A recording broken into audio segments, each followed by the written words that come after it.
we're bruised and battered. It was a tough old game. We've got a couple of guys going for checkups today, but generally speaking, we should have everyone ready to be available for selection. We had the news about George Kruis yesterday. He'll miss the whole tournament. Obviously, he went for a second opinion. What were his options? Because I guess this was the worst of them. Yeah, it was. He's had a tough old time. You know, he had his ankle clean out, then he had a cheekbone clean out. Now he's got a knee clean out, so he's going to have a pretty clean body by the end of it. Look, he needs to have surgery on that knee. That's the most sure way of coming back 100%. So he's taken that approach, and I'm sure in 8 to 10 to 12 weeks' time he's going to come back a better player. Do you think the Lions tour might be too soon for him? Because I think Warren Gatland will name his squad before he is likely to play again.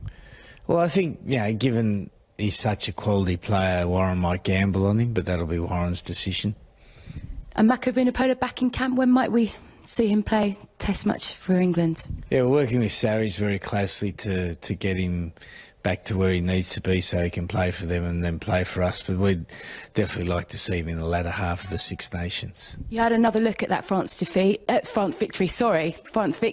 You said it wasn't quite as ugly as first viewing. So what did you make of it? Well, we played some good rugby, particularly in the last 20 minutes. You know, effort and stat-wise in the last 20 we were almost immaculate, but we've got another 60 minutes to fix. So, but having a good 20 minutes was positive. And you said you wanted to look at the preparation and why England started so slowly. You had the same problem against Australia. In fact, after the Australia win, you said it was like a reoccurring nightmare that England just sometimes lacked that get-up and that spark in the opening few minutes.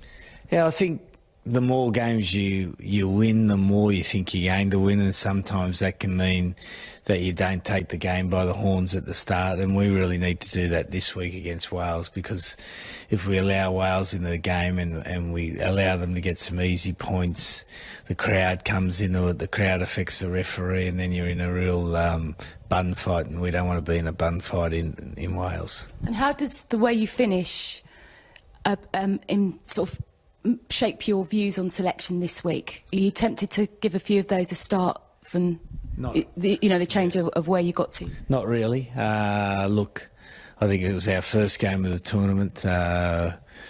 We'll certainly look at the team and see how we can improve it, but generally speaking, I think we'll be fairly consistent in terms of our selection.